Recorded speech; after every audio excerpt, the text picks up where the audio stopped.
नमस्कार, कसे आहात सर्व? मस्त आहात ना? मस्तच राहा. सर्वांना सर्वप्रथम श्री स्वामी समर्थ. तुम्हाला सर्वांना आजचा दिवस खूप छान आनंदाचा आणि आरोग्यदायी जाओ. तर कोजागिरीचा आनंद आपल्या मनात रेंगाळत असतानाच आपल्याला लागतात ते म्हणजे दिवाळीचे वेध. आणि दिवाळी म्हणजे आनंदाचा क्षण. दिवाळीचा सण हा आश्विन वद्य त्रयोदशीपासून ते कार्तिक शुद्ध द्वितीयेपर्यंत म्हणजेच 5 दिवस साजरा केला जातो. त्यात वसुबारस, धनत्रयोदशी, नरक चतुर्दशी, लक्ष्मीपूजन, बलिप्रतिपदा आणि भाऊबीज अशा 5 या वेगवेगळ्या सणांचा समावेश झालेला आहे. आणि त्यातलाच दिवाळीचा पहिला दिवस असतो तो म्हणजे की वसुबारस, आणि त्यानंतरचा दिवस असतो तो म्हणजेच धनत्रयोदशी. तर आश्विन कृष्ण त्रयोदशी या दिवसाला धनतेरस असंही म्हणतात. आणि या दिवशी आपण संध्याकाळी धनाची आणि आयुर्वेदिक औषधांची पूजा करत असतो. तर तुम्हाला तसं मी सांगितलं की माझे आधीचे जे 5 दिवस होते तर ते मला काहीच पूजा वगैरे करता आली नाही. त्यामुळे आजचा जो दिवस धनतेरस आहे तर आज संपूर्ण जे देवघर आहे ना ते मी पूर्ण व्यवस्थित स्वच्छ केलं. देवांना छान स्नान वगैरे घातलं आणि संपूर्ण देवपूजा अशी आज खूप छान करायची होती.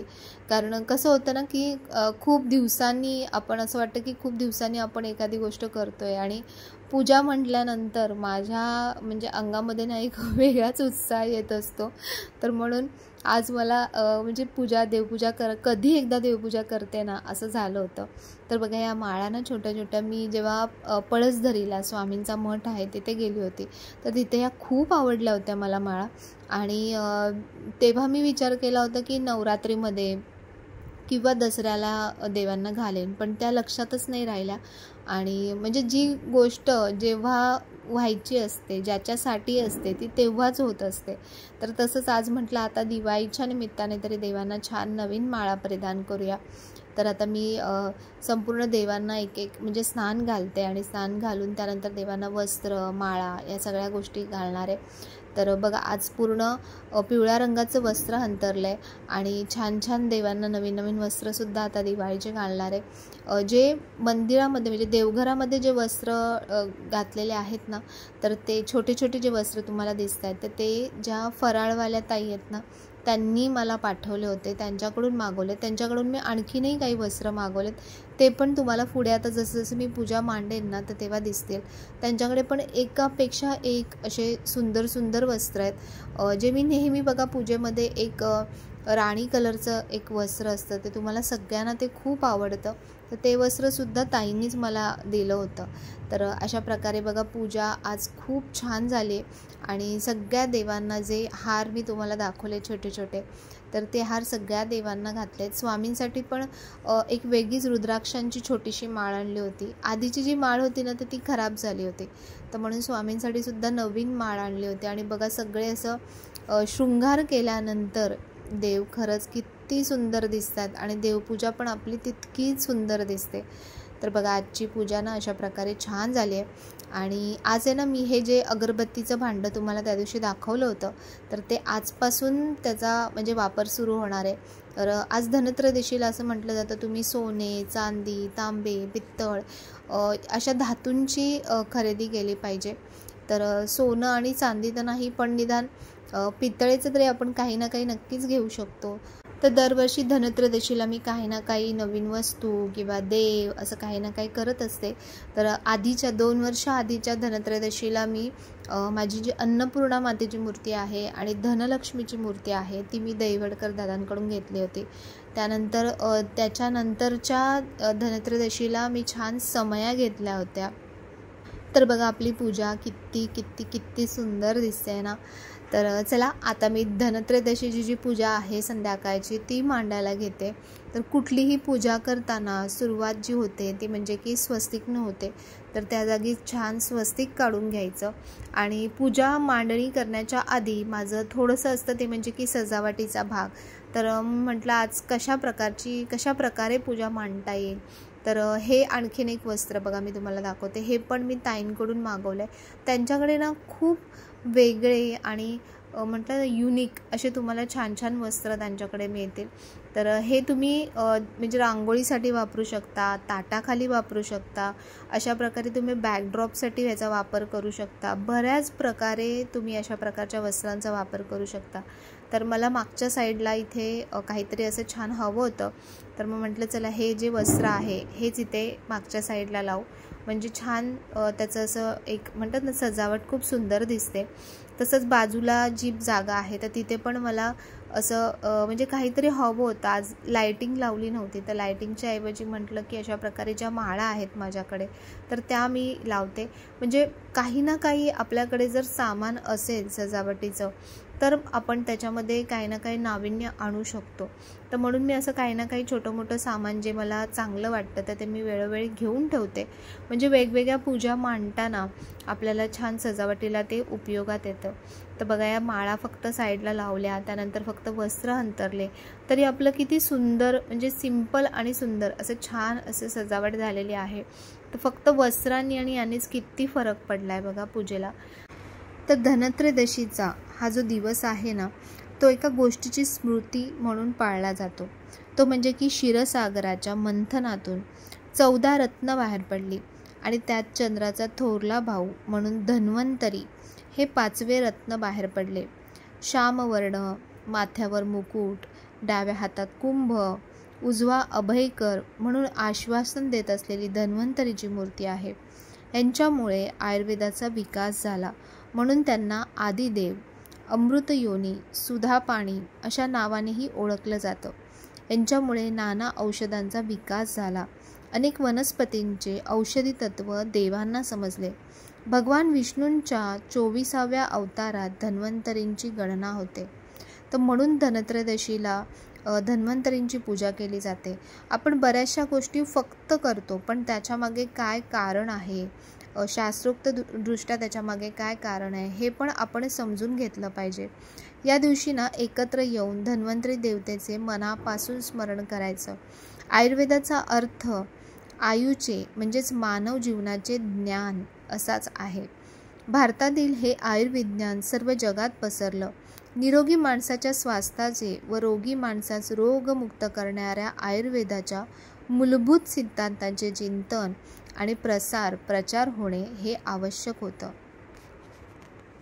तसेच या पूजेचं जे म्हणजे पूजेचं आपण म्हणतो की या दिवसाचं जे नाव आहे ते म्हणजे धनत्रयोदशी म्हणजे धनतेरस. तर म्हणून आपल्याकडे जेही धन आहे त्याची पण आपण पूजा करतो. तर धन म्हणजे फक्त पैसाच नाही, सोनं चांदीच नाही, तर धन म्हणजे की तुमचं आरोग्य. आपलं आरोग्य ही आपली सगळ्यात मोठी संपत्ती आहे. जर तुमचं आरोग्यच व्यवस्थित नसेल तर तुमच्याकडे कितीही धन असलं किंवा तुमच्याकडे कितीही सुखसोयी असल्या तरी तुम्ही त्याचा उपभोग हा घेऊ शकत नाही. तर म्हणून पहिलं जे सुरुवात आहे ती आपल्या आरोग्यापासूनच होते. आपण आपल्या आरोग्याची तितकीच काळजी घेणं खूप महत्त्वाचं असतं. तर म्हणून आजच्या दिवशी धन्वंतरी देवांची पूजा केली जाते. तसंच गणपती बाप्पांची, महालक्ष्मीची आणि कुबेरांची पूजा केली जाते. कुबेर हे संपत्तीचे देवता आहेत, धनाची देवता आहे. तर म्हणून कुबेरांची पूजा केली जाते. माझ्याकडे हा जो कुबेरांचा कॉईन आहे ना तर हा मी माझ्या तिजोरीमध्ये ठेवते नेहमी. आपल्याकडे बरेच जण कुबेरांची मूर्तीची स्थापना केली जात नाही. कुबेरांची मूर्ती जरी घेतली ना तरी ती आपल्या तिजोरीमध्येच ठेवावी. म्हणजे जिथे तुम्ही तुमचे पैसे, अडका, सोनं, चांदी सगळं ठेवता तर तिथे तुम्ही त्या तिजोरीमध्ये कुबेरांची अशा प्रकारे मूर्ती किंवा अशा प्रकारे कॉईन तुम्ही ठेवू शकता.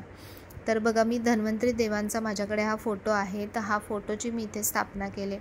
त्यानंतर इथे छानपैकी असं मला एक नवीन काहीतरी सुचलं होतं, जे कलश जो असतो ज्याच्यामधून म्हणजे कॉईन्स बाहेर येत असतात, तर अशा प्रकारचा कलश तिथे मांडायचा होता.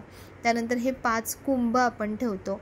याच्यामध्ये वेगवेगळी जी धान्य आहेत, तुम्ही कडधान्य ठेवू शकता किंवा आपल्याकडे जे म्हणजे तांदूळ, गहू वगैरे जे पण धान्य आहेत तर ती सगळी धान्य आपण इथे ठेवायचे. आपल्याकडील बघा प्रत्येक सण आपल्याला निसर्गाबद्दल जी कृतज्ञता आहे ना ती व्यक्त करायला शिकवतो. म्हणून प्रत्येक पूजेमध्ये बघा ज्याही नैसर्गिक गोष्टी आहेत त्यांची पूजा अर्चा या सगळ्या गोष्टी केल्या जातात. तर अशा प्रकारे आता कुंभ पुजलेत आणि हेच कुंभ मी जेव्हा लक्ष्मीपूजनची पूजा करणार तेव्हा मी हेच कुंभ त्या पूजेमध्ये मांडणार आहे. याच पूजेमधलं बरंचसं जे सामान आहे ना ते आपण असंच ठेवायचं आणि ते आपण लक्ष्मीपूजनसाठी वापरू शकतो. तर बऱ्याच ताईंनी मला विचारलं होतं की ताई तू लक्ष्मीपूजन कधी करणार आहे, म्हणजे आज संध्याकाळी करणार आहे, 20 तारखेला करणार आहे किंवा 21 तारखेला करणार आहे. कारण अमावस्येची जी सुरुवात आहे ती 20 तारखेपासून होते आणि 21 तारखेला संध्याकाळच्या आधीच अमावस्या संपते. तर त्याच्यामुळे बऱ्याच जणांना हा प्रश्न पडला आहे. तर पहिले मी तुम्हाला सांगते की ही बघा, ही जी मी तुम्हाला कुबेर पोटली दाखवली होती आणि जो एकाक्ष नारळ मी तुम्हाला दाखवला होता, तर त्याचीसुद्धा पूजा आपल्याला ह्या धनतेरसच्या पूजेपासून सुरुवात करायची आहे.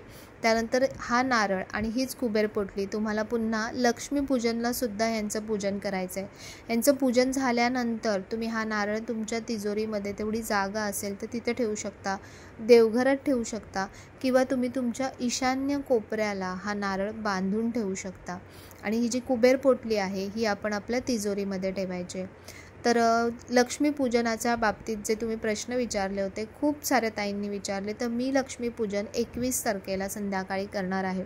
कारण असं म्हटलं जातं की उगवता सूर्य जो तिथी बघतो तर ती तिथी संपूर्ण दिवसभर मानली जाते. तर 21 तारखेला जो सूर्योदय होईल तर तेव्हापासून म्हणजे अमावस्या असते तेव्हा, आणि त्यामुळे ती जी तिथी आहे ना ती संपूर्ण दिवस मानली जाते. तर म्हणून मी 21 तारखेच्या म्हणजे उद्या लक्ष्मीपूजन करणार आहे. तर आज जी धनतेरसची पूजा केली तर त्यामध्ये सोबतच मी धनलक्ष्मी कुंचन आहे त्याचीसुद्धा पूजा करणार आहे, म्हणजे ते सुद्धा भरणार आहे.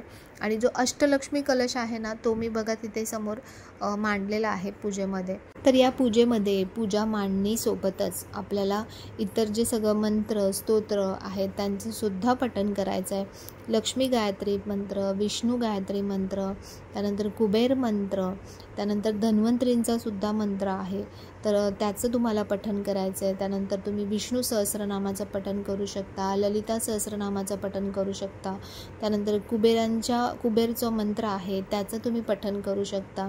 तर अशा प्रकारे ह्या सगळ्या पूजा केल्यानंतर आपल्याला छान जर जमत असेल तर आपण एकत्र घरातल्या सगळ्यांनी एकत्र बसून ह्या मंत्रस्तोत्रांचं पठण केलं ना तर ती आपली पूजा नक्कीच त्या संपूर्ण सगळ्या देवांपर्यंत पोहोचते.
नवीन मस्त असा कंदील आलेला आहे आणि हा विकतचा नाहीये, हा बनवलेला कंदील आहे मस्त. आणि कोणी बनवलाय त्याचे मेकर इथे आलेले आहेत कंदीलचे. पप्पानी छान घरी पण बनवलाय, मला पण बनवून आणलाय. आणि हा कसा बनवला तुम्ही यावेळेला? पुट्ट्याचा सर्व पूर्ण पुट्टे लावले, खूप छान बनवलं. हा ना, दरवेळी असं साचा वगैरे लावून बनवतो, तर यावेळी असा हा पुट्ट्याचा बनवलाय. खूप सुंदर वाटतं. याच्या आतमध्ये आपण लाईट लावल्यावरती अजून छान. आणि हा जो आहे ना, हा कपडा आहे, हे पूर्ण कपडा आहे, मटेरियल आहे पूर्ण, आणि त्याच्यापासून बनवलाय. खूप छान बनवलाय. पुढच्या वेळी पप्पा बनवतील ना, तेव्हा तुम्हाला दाखवेन की कसा बनवणार. थोडा लवकर बनवा, म्हणजे सगळ्यांना समजेल की कशा प्रकारे बनवणार. ते छान दिसतं, खूप छान. असा पण खूप मस्त झालाय. आणि त्यानंतर शेवटी केलं ते म्हणजे यमदीपदान. तर अशा प्रकारे जर व्हिडिओ तुम्हाला आवडला असेल तर व्हिडिओला लाईक, शेअर, सबस्क्राईब नक्की करा. पुन्हा भेटूया उद्याच्या व्हिडिओमध्ये. तोपर्यंत सर्वांना बाय आणि सर्वांना श्री स्वामी समर्थ.